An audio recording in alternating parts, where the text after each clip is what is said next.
যত দ্রুত সম্ভব নির্বাচনী রোডম্যাপ ঘোষণা করে অবিলম্বে ডিসেম্বরের আগে নির্বাচন দিয়ে এই একটি সরকারের কাছে এই ক্ষমতা হস্তান্তর করে এই সরকার একটি সফল সরকার হিসেবে নিজেদেরকে প্রতিষ্ঠা করুক। এই সরকার জনগণের সাথে তাদের কোনো সম্পৃক্ততা নাই।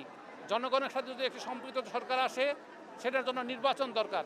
এই নির্বাচন যত তাড়াতাড়ি দেওয়া যাবে, তত তাড়াতাড়ি এই দেশের আইন শৃঙ্খলা উন্নত হবে। এই পাশাপাশি মানুষের কাছে একটা মেসেজ যাবে, যেইখানে যেই সরকার জনগণের ভোটে নির্বাচিত, যেই সরকার জনগণের সমর্থিত সরকার, যেই সরকারের সঙ্গে সকল মানুষ পাশে থাকে, তখন একটা এমপি, একটা এলাকার নেতা, তারা রাস্তায় গিয়ে যে কোনো দুর্ঘটনা নিজেরাই মোকাবেলা করতে পারে।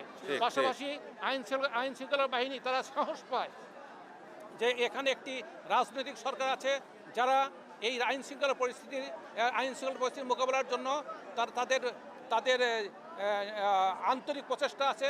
সেই প্রচেষ্টার সঙ্গে তারা একাত্ম হয়ে যায়। কাজে আইন শৃঙ্খলা বাহিনী তখন তৎপর হয়, তাদের মনোবল বৃদ্ধি হয়। এই কারণে আজকে আমরা মনে করি যত দ্রুত সম্ভব নির্বাচনী রোডম্যাপ ঘোষণা করে অবিলম্বে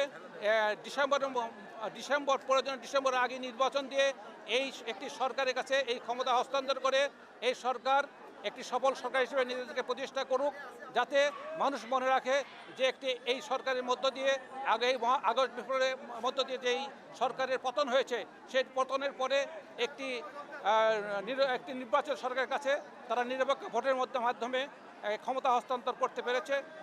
এটি এই সরকারের মূল কাজ হওয়া উচিত।